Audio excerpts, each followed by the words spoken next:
मैं कौन हूं? ये प्रश्न जब अपना वर्चस्व दिखाने के लिए पूछा जाए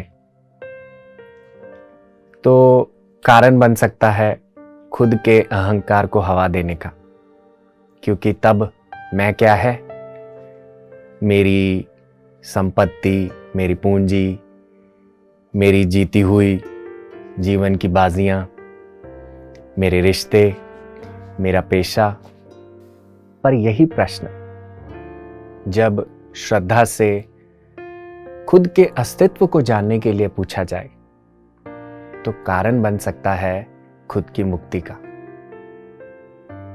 तो यही प्रश्न हमें हर प्रकार के भय से, भले ही जीवन का भय हो, मृत्यु का भय हो, अपने निर्वाह का भय हो, उस हर प्रकार के भय से हमें मुक्ति दिलवा सकता है।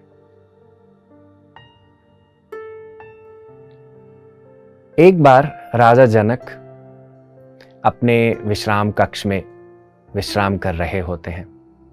आंख लग जाती है और निद्रा में एक स्वप्न देखते हैं कि पड़ोसी राज्य के राजा ने उनके राज्य पर हमला बोल दिया है और उन पर विजय प्राप्त कर ली है, सेना हार गई है, उनसे उनके वस्त्र आभूषण सब कुछ ले लिए हैं और उनको एक वस्त्र डालकर कह दिया है कि तुम्हें मारूंगा नहीं, पर तुम अपने राज्य से खुद ब खुद चले जाओ और जो कोई भी तुम्हारे राज्य में तुम्हारी सहायता करेगा तो उसको भी देश निकाला मिल जाएगा। तो राजा जनक सब अपने वस्त्र आभूषण देखकर अपने महल से बाहर जाते हैं, अपने राज्य में चलते जाते हैं। किसी के घर के बाहर 2 मिनट भी रुकते हैं तो लोग दरवाज़ा बंद कर लेते हैं, क्योंकि भय है नए राजा का।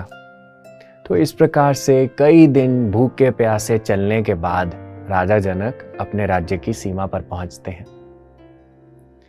देखते हैं दूर से कि दूसरे राज्य की सीमा में कुछ खिचड़ी बट रही है। भूख लगती है, उस तरफ जाते हैं। अब बैठ जाते हैं कि खिचड़ी परोसी जाएगी और जैसे ही उनकी बारी आती है तब तक खिचड़ी का जो बर्तन होता है खाली हो चुका होता है। तो राजा जनक रोने लगते हैं और उन्हें रोता हुआ देखकर जो व्यक्ति वहां पे खिचड़ी डाल रहा होता है वो कहता है कि इस बर्तन पर खिचड़ी की जो खुरचन है वो तुम्हें दे सकता हूं। भले ही वो जल चुकी है थोड़ी सी, पर राजा जनक को स्वर्ग लगता है उसमें और वो कहते हैं कि हाँ दो मुझे, मैं खाऊंगा।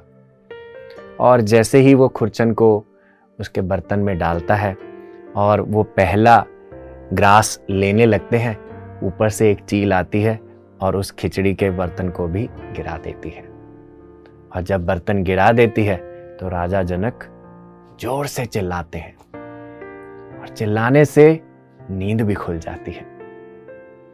तो जब उठते हैं तो सोच में, दुविधा में डल जाते हैं। केवल एक ही वाक्य बोलते हैं, ये सच या वो सच। अब मंत्री संतरी, नौकर चाकर सब आते हैं और राजा जी की जय बुलाते हैं। राजा जी उनको क्या कहते हैं, ये सच या वो सच। कोई भी नहीं जानता कि राजा जनक क्या कह रहे हैं, कोई नहीं जानता कि किस विषय के बारे में बात कर रहे हैं। वैद्य, मुनि सब आते हैं, सब सोचते हैं, पर राजा जनक अपने प्रश्न पर बने हुए हैं, ये सत्य या वो सत्य। आखिरकार अष्टावक्र ऋषि का वहां आना होता है। तो जब अष्टावक्र आते हैं, राजा जनक फिर से उनको यही प्रश्न पूछते हैं, ये सच या वो सच। क्योंकि अष्टावक्र एक दिव्य दृष्टि वाले योगी हैं, महायोगी हैं, तो वो अपनी दिव्य दृष्टि से कुछ जान पाते हैं कि क्यों राजा जनक की ये दुविधा में डले हुए हैं। तो वो राजा जनक को समझाने का प्रयास करते हैं और कहते हैं कि राजा, तुम जब उस स्वप्न में थे, तुम्हारे पास कुछ खाने को नहीं था, तुम भूखे प्यासे इधर से उधर जा रहे थे, लोग भी तुम्हें धिक्कार रहे थे, कोई तुम्हारे साथ नहीं था।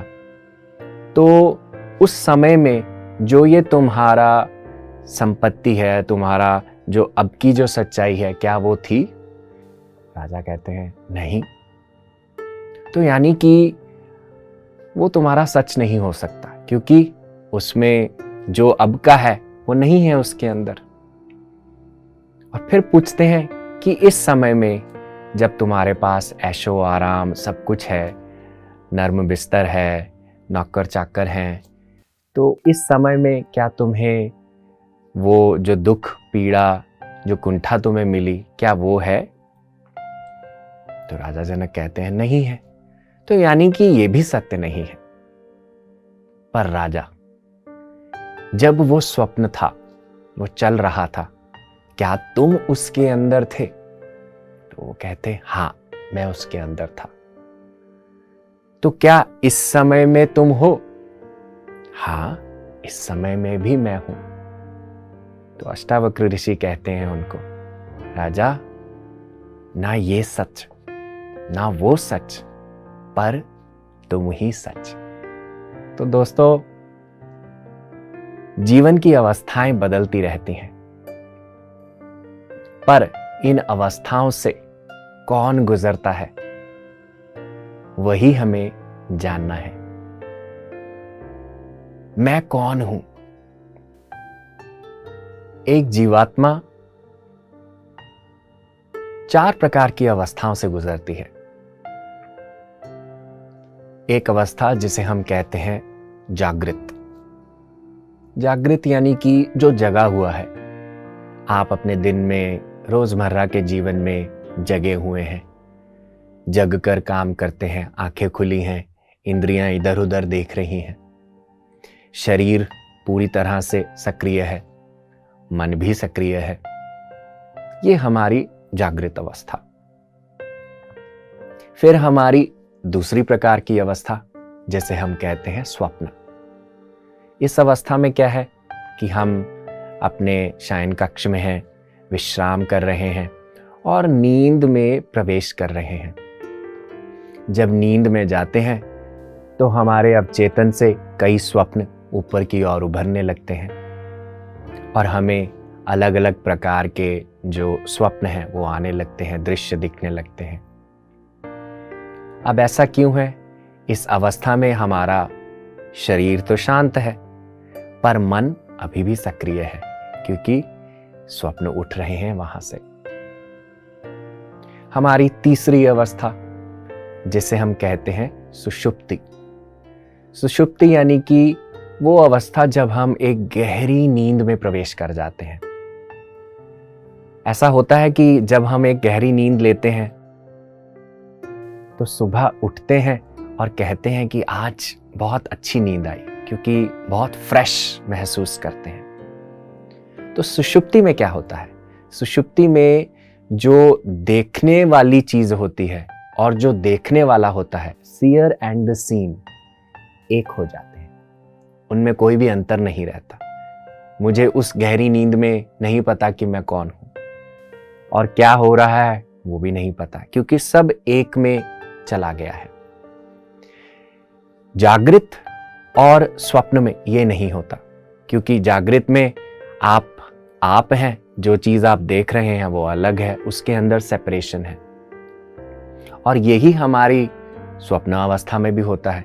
आप कोई स्वप्न को देख रहे हैं, आपको पता चलता है कभी कभी कि मैं स्वप्न देख रहा हूं, कभी कभी नहीं पता चलता, और उस स्वप्न में खुद को भी एक दृष्टा के रूप में देखते हैं कि हाँ, आप भी उसका एक हिस्सा हैं। तो दोनों अवस्थाओं में, जो पहली 2 अवस्थाएं हैं, उसके अंदर जो देखने की वस्तु है और जो देखने वाला है, उनमें कहीं ना कहीं भिन्नता रहती है। पर तीसरी अवस्था में क्या होता है? ये भिन्नता कहीं ना कहीं एकीकरण में बदल जाती है, हम एक हो जाते हैं। और जब एक होते हैं तो क्या होता है? किसी की कोई सीमा नहीं है, किसी का कोई अंत नहीं है, आरंभ नहीं है, सब कुछ एक के भाव में चला गया है। और जब हम उस निद्रा को लेकर सुबह उठते हैं तो बड़े आनंद में महसूस करते हैं। बहुत सारे लोग आप देखेंगे कि जब अच्छी नींद नहीं आती, सुषुप्ति की अवस्था में नहीं जाती, तो उनको बीमारी भी हो जाती है, जिसे हम कहते हैं इंसोम्निया, नींद ना आने की बीमारी। जब लोग डिप्रेशन की दवाई लेते हैं तो डॉक्टर्स उनको क्या कहते हैं कि इनको अच्छी नींद आना जरूरी है, क्योंकि जब अच्छी नींद आएगी और वो एकीकरण होगा तो क्या होगा, उसके भीतर से हीलिंग खुद ब खुद निकलती है। हमारे आधे से ज्यादा रोग खत्म हो जाते हैं जब हम इस डीप स्लीप को अपने अंदर एक्सपीरियंस करते हैं। तो ये रही 3 अवस्थाएं। इसके अलावा भी चौथी अवस्था है जिसे हम कहते हैं तुर्य। अब ये सुषुप्ति का भी एक अगला चरण है। इसमें क्या है, जो देखने की चीज है या जो देखने के लिए है और देखने वाला है वो एक हो गए, पर उसके प्रति जागरूकता भी होना। क्योंकि सुषुप्ति में क्या है, आपको नहीं पता, उस एकीकरण का स्वाद आपने चखा पर उसके प्रति जागरूकता, अवेयरनेस नहीं है। तो सजगता का भाव जब आ जाता है तो क्या होता है, हम उसे कहते हैं तुर्य। वास्तव में तुर्य चौथी अवस्था नहीं है। वास्तव में तुर्य हमारा असली स्वरूप है। वो स्वरूप जो एकीकरण के भाव को देख सकता है, वो स्वरूप जो जानता है कि देखने वाला भी मैं, दिखने वाला भी मैं, जो दिख रही है जिसके द्वारा देखा जा रहा है वो भी मैं। तो तुर्य हमारी, अगर मेरे को एक उदाहरण के रूप में आपको बताना हो, तुर्य हमारी एक मुख्य सामग्री है। जैसे एक पेन की अगर आप उदाहरण लें, एक पेन को पेन क्यों कहा जाता है, क्योंकि उसकी जो मुख्य सामग्री है वो क्या है, रिफिल। अगर रिफिल नहीं होगा तो पेन क्या है, क्या आप उसे पेन कहेंगे? आप उसे पेन नहीं कहेंगे। अगर आप दाल बनाने का सोच रहे हैं, उसके अंदर दाल नहीं डलेगी तो क्या वो दाल होगी? तो इसी प्रकार से हमारे अंदर हमारी मुख्य सामग्री क्या है, अगर वो मुख्य सामग्री नहीं होगी तो आप जो हैं वो नहीं होंगे। उसे हम कहते हैं तुर्य। वो हमारा सत्य है, क्योंकि सत्य वही है जो आज भी सच है, जो कल भी सच रहेगा। वो अनंत है, अनादि है, तो उसे कोई झुटला नहीं सकता। वो है सत्य। अब इसको अगर हम और आगे, इस मुख्य सामग्री को अगर हम और समझना चाहें तो आप सोच के चलिए, एक मिट्टी का घड़ा है, एक मिट्टी का तवा है, एक मिट्टी की गुड़िया है। तो अगर आप इन सब चीजों को देखते हैं और आप तवा को पकड़कर देखते हैं और पूछते हैं क्या ये तवा ज्यादा है या मिट्टी ज्यादा है, या ये गुड़िया जो है मिट्टी की गुड़िया, ये मिट्टी की गुड़िया ज्यादा है या मिट्टी ज्यादा है, ये जो मिट्टी का घड़ा है ये घड़ा ज्यादा है या मिट्टी ज्यादा है? वास्तव में मिट्टी ज्यादा है, क्योंकि अगर आप इनमें से मिट्टी निकाल देंगे तो घड़े का कोई अस्तित्व नहीं, तवे का कोई अस्तित्व नहीं और गुड़िया का कोई अस्तित्व नहीं। तो अगर हम मुख्य सामग्री इनकी मिट्टी बता रहे हैं तो ये भी कह सकते हैं कि मिट्टी ने खुद को तवे के रूप में ढाला, मिट्टी ने खुद को घड़े के रूप में ढाला और मिट्टी ने ही खुद को गुड़िया के रूप में ढाला। यानी कि आपके अंदर जो परम सामग्री है वो परम शक्ति है, जिसको आप गॉड कह लीजिए, प्रकाश कह लीजिए, अलोहा कह लीजिए, अल्लाह कह लीजिए, भगवान कह लीजिए, जिस किसी भी नाम से कह लीजिए, पर उस परम शक्ति ने खुद को आपके रूप में ढाला, मेरे रूप में ढाला, बाहर लगे हुए पेड़ के रूप में ढाला, एक बिल्डिंग के रूप में ढाला, एक पशु पक्षी हर प्रकार के रूप में ढाला, पर सबकी मुख्य सामग्री एक, सबको चलाने वाली सामग्री एक, क्योंकि अगर वो सामग्री वहां से निकल गई तो फिर उसका कोई अस्तित्व नहीं जो उससे बना हुआ है। फिर दूसरी चीज, अगर हम घड़ा, तवा और गुड़िया के बारे में समझें कि क्या गुड़िया को तवे में बनाया जा सकता है, तब्दील किया जा सकता है? क्या तवे को घड़ा बनाया जा सकता है? किया जा सकता है। आप उसे तोड़ेंगे, फिर से मिट्टी बनेगी, उसको गीली करेंगे और फिर से उसको एक नया आकार दे देंगे।